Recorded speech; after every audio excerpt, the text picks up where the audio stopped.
Welcome back. This afternoon, we're talking to young people who have been making differences. And I think it's important to actually recognize young people and encourage them in the types of things that they are doing. And speaking to my panel earlier, to see the types of perseverances they've had in order to achieve where they are right now is absolutely phenomenal. And then speaking to, of course, Zainul Kaji from ACAF about the Rush Gold Young Business Achievers Award. And they're also, recognizing young people and mentoring them into the business environment is absolutely amazing. But I think we also need to tap into the giving back scenario, and making people understand the purposes that we have in life, and what it means for each individual, what sort of purpose they have, and how they have to give back to others that are less fortunate than ourselves. And I have a very amazing, splendid young lady on the line with me. Her sister, her name is Ameera Mohammed. She's 20-year-old, a university student whose hobbies include painting and digital art drawing. Ameera has always been the type of person that would sit next to someone sitting alone just to make them feel less lonely. I think that's amazing. Helping people and seeing the joy that comes out of it is extremely fulfilling. Her passion for helping people stemmed from an early age by volunteering with different organizations. She says she's a travel junkie and her dream is to travel and become a citizen of the world. I'd say an NPO of the world. Speaking about the importance of youth involvement in charity work. Assalamu alaikum wa rahmatullahi wa barakatuh. Thank you so much, and a very good afternoon, because I'm so excited to Walaikum have such a salam. wonderful young person like you. Um, Thinking of something that's so important. Definitely. I feel like as someone in the youth and sometimes in the public eye as well, it's very important to let people that are not only in your age group but all those around you know the importance of giving to people and the benefits that it is not only for those that you are helping but you as a person and as an individual. It's really, really, really fulfilling. Now, let's talk about your journey, because I find it very interesting. Because, like you say, you started helping people from a very young age. Tell us about yourself. I find you a very interesting young woman, and it's so nice to see that you're only 20 years of age. But your selfless thoughts is actually what got us going here at the Salam Media team. So, firstly, Jazakallah so much for that. For as long as I can remember, also changing schools and being in different environments, I always saw myself as the new girl most of the times. And I know what it feels like to be the new girl who nobody necessarily wants to sit with because you knew and we don't know you. And I was given the opportunity one day to be friends with someone who was completely new from a different country and getting to know her, getting to know where she came from, what her identity was, and why they moved gave me such hope. It told me that by being friends to someone sitting next to you, you can learn so much. There's so much to learn from, there's so much to see. The world is not necessarily the four corners of your room and your phone. Definitely not. And that's what I love about you, is because you're not sitting in that little cocooned box. And this is what's happening. We want to get young people to understand that there's a lot happening outside in the real world, as opposed to this little cocoon that we as parents create. And I think it's our fault, because we create this cocoon for you at home where you think that life is a safe spot, but not understanding the plights of those that have less than us. Definitely. And me being an only child, my parents have always cocooned me in like being around them and being around family. And when I started, I think in about grade 10, and I started going out into the world and seeing it for what it was, I realized that life is not what we see it to be. And that sometimes social media and even the people in our own family, they blind us by telling us that, no, it's fine. And when you grow up, you'll understand. But where is the teaching that when you are older, now what do you do? When there's no one to guide you, and if you don't make mistakes on your own, how will you ever learn? And it's also, I think, about creating the awareness about people and their plights in this world, and around us. And I mean, sometimes if you just look in your own community, you come across people that are in situations that you never thought they would be in. And it's about learning to reach out to them. And I think that makes us better people and selfless people. Definitely. I always say that when you go out of your door and if you look to your left and you look to your right, just because people are in their doors doesn't mean they're not suffering. And it doesn't mean that, okay, I've given money to the beggar on the street, I've done my part. But what happens to the people that are in the background? What happens to the people who nobody sees to, or have no jobs because nobody wants to employ people who maybe don't have a degree? And when you go out and you do community work, you learn so much. You learn, firstly, it humbles you completely. You learn that you have so much to make shukr for. That sometimes when your mommy gives you something on the table and you don't want to eat it, I always say, think about the person that doesn't have a plate of food to eat. What happens to kids who don't have new clothes every season or the latest trends? And you need to realize that when you go out, you will learn. You will always make shukr for what you have, and that sometimes you need that push. You need to say, you know what, yes, I'm going to make mistakes, and yes, I'm not going to like what I'm going to see because I've never been like conditioned to see certain things like this, but it will make you a better person, definitely. What have you been doing thus far as charity work is concerned? Because I think people need to understand the importance of going to reach out there, and it starts from when you're young. Because when you're young and you get used to actually going out there and reaching out to others, it becomes inculcated in you that when you grow older, it's still there. It's something that you feel that if you don't do, something is missing in your life. Definitely, truly believe that from a young age, no matter how old you are, go out. Even if you go out with someone a lot older than you, you will learn. So I do community work with many different organizations and sometimes on my own as well. I've assisted in helping people in war-torn countries. Even I'm sure many people know about the fires that happened out in Selby recently, and that, I will be honest, changed me as a person. Yes, I've done community work all over, but that has truly changed me as a person to see that one day you wake up and you have nothing. And it's that where people are suffering because they have nothing and there's no one to help them. And you see kids running around and they are happy to play in the dirt because they don't know any better. And it's a sad reality where people, well, not many people want to go out to our doorsteps. People are saying, oh, I'm sending money here, I'm sending money here overseas. But what happens to the people that are living on your doorstep? Yeah, and I agree with you with that motto, charity begins at home. It's having to look around us first, around here, and in our own communities, as I was saying, to understand the plights of people and help them first before we go any further. Because the thing is, those are the types of people that get forgotten most of the time. We say, oh, we went to that particular area or we went to that particular town and city. But yet next door, we don't even know whether that person, like you were saying earlier, has even had a meal for the day.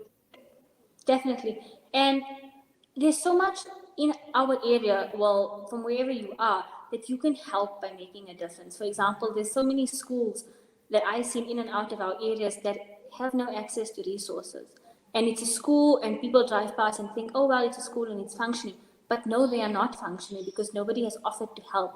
And they can't help themselves because there's no donations to come in. So kids are sitting and learning through used textbooks where sometimes half the pages are torn or there's no modern day technology. So now with plus COVID-19, how do you learn online when you have no access to stuff like that?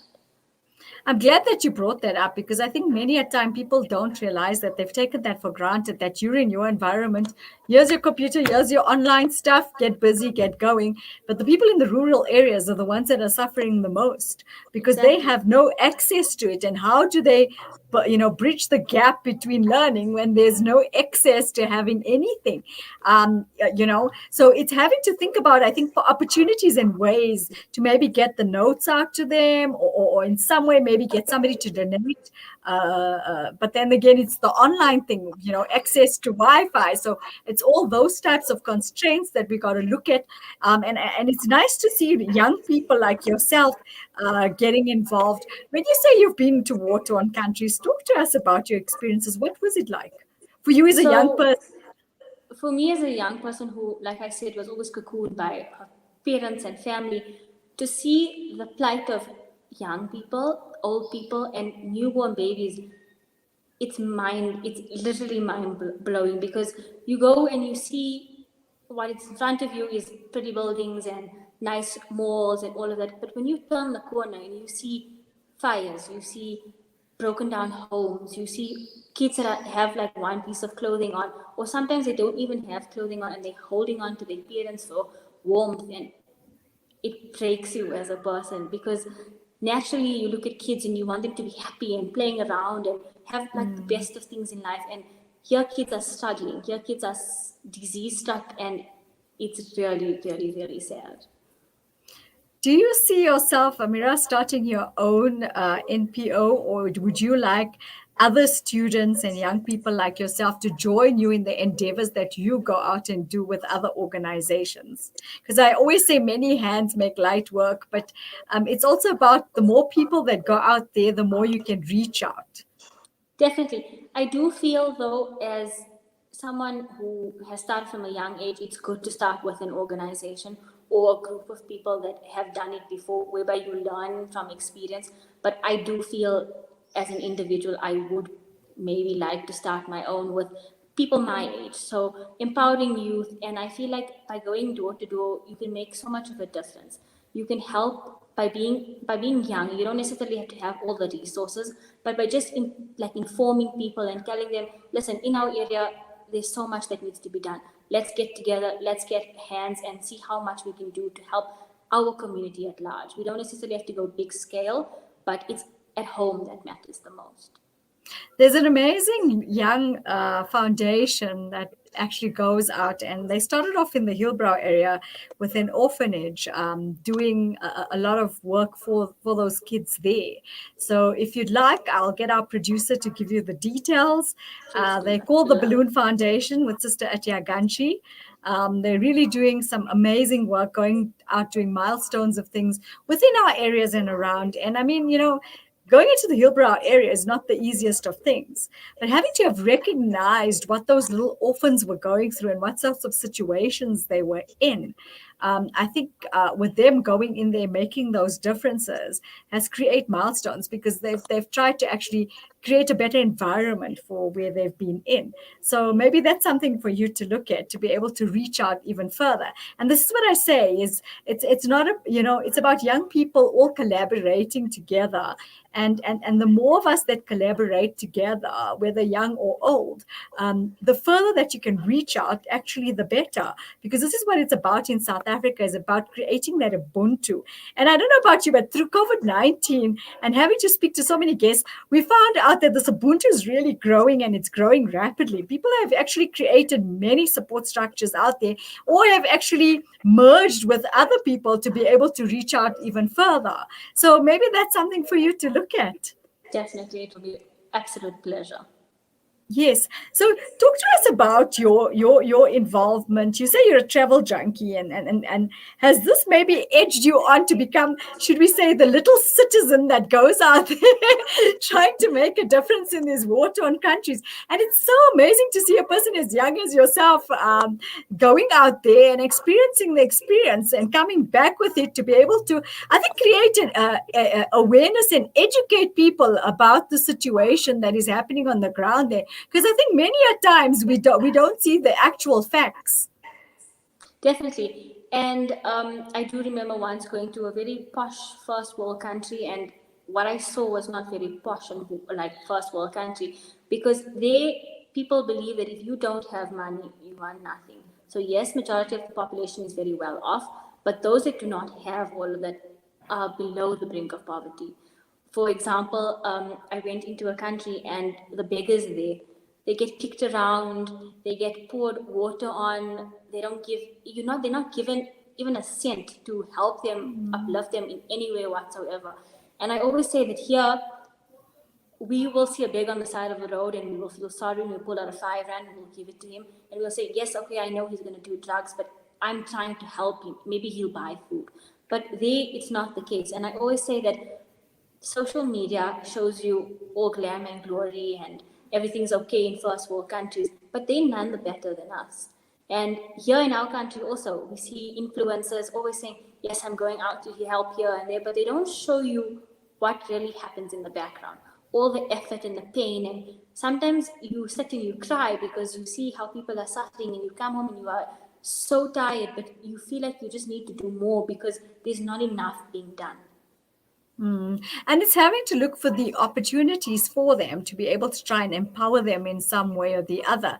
And not long ago, I actually had a very interesting guest, which actually he took all the reclaimers, all the recyclers, and he's been empowering them by opening his own recycling plant where he's doing so phenomenally well. He started off very small, but now he's been actually funded where he can reach out to more reclaimers, and the more of these reclaimers that are coming in, they're getting empowered in a different way. So it's nice to see that. So I think maybe having to start in our communities, I think a lot of us have this habit where we take a lot for granted, and sometimes it's having to just take a step back and ask ourselves, what can we do to better the lives of others? And maybe a simple example would be this: is, take all your recycling items and pack it separately in a bag and leave it aside for a reclaimer who's coming into your area, so that it makes it easier for them. So, they can still keep their integrity and their dignity by not having to scratch in somebody else's bin. Which Definitely. I think is maybe one good idea to start off with initially, and maybe creating that in the community and then expanding it to other communities as such. Even when it comes to books, I'm not sure how many people still read, but your notebooks, your textbooks, whatever part of information that you can give to a child and you see them sitting on the side of the road, I always say, instead of giving them money, maybe give them a book. Who knows? If they can read, all the better. But if not, drop it off at an organization or a school that's underprivileged. You could be helping 5, 6 people who knows may who knows have the cure for cancer in their head, but just because they don't have education, they're not able to train their minds.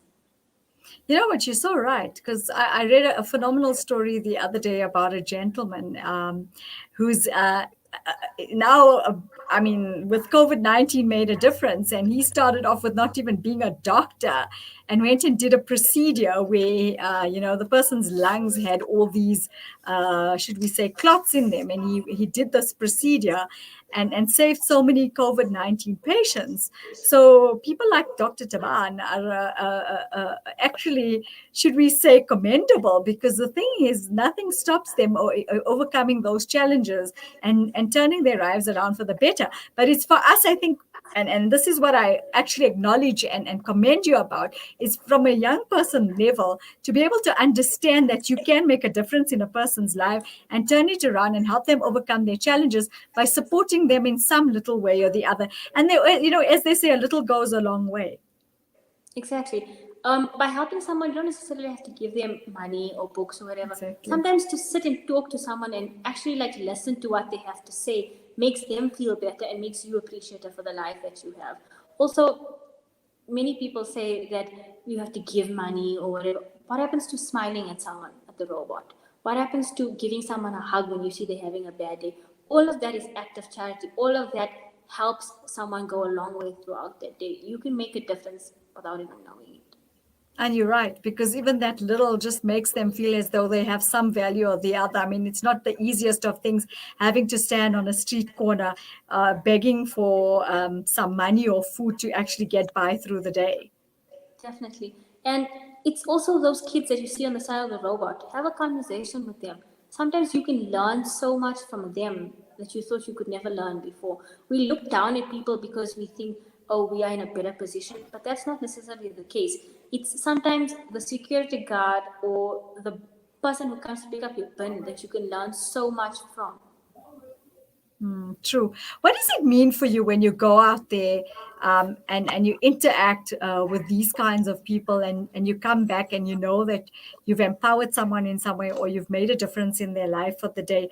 What does that make you feel like? it's it's the most humbling experience ever. There's no words that can describe the joy that gets put into your heart by knowing today I went out and I helped 5 people. I gave them food or whatever it is. It makes you feel so much better as a person that it makes you actually want to do more as a person. It makes you want to tell people, you know what, you can help someone by doing X, Y, and Z, or I am doing something, would you like to help me? Because all of that, when you sit at the end of the day and you reflect on the type of person that you are, it makes you a better person. You are more aware of the world around you. You have lots to make shukr for. And it just overall brings so much of warmth into your heart in a very cold situation that we're in currently. I agree with you. And I think the fulfillment you get from that, you're not going to find it anywhere else, as you said. It's a very different kind of fulfillment, knowing that you've done something that has a purpose. Definitely. And also, doing charity work is not necessarily, to say name and fame. It's always to go there and say, what is my intention? Why am I here? What am I going to get out of it? Because an organization that I do a lot of work with, a team member always starts off by saying, why here? Rectify your intention. Know that you are here solely for the pleasure of Allah and to benefit the people around you. You can't come to a community organization and not do anything and say, oh, look, I help. It's not name and fame. It's how can I help the person next to me have a better day? You couldn't have said that better. And it's so nice because it's all about reflecting and asking yourself. It's, we can do just about anything we can, but it's the intention we do things with. And when we wake up in the morning and we tell ourselves that this is what we're going to do, we're going to make a difference in somebody's life for today with that total sincerity. There's nothing better than that. Exactly. By giving someone a loaf of bread, because your intention was pure, there's so much of joy instead of giving 50 cans of food. There's so much of joy that you get from that. Where do you see yourself going forward, Ameera?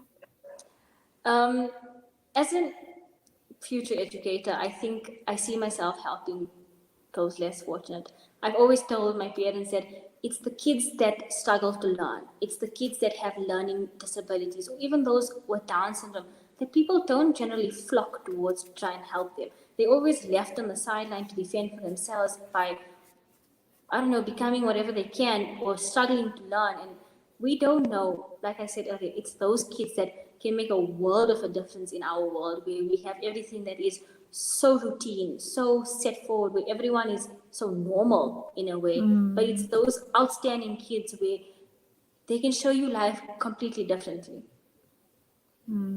You're right. It actually makes you sit and reflect.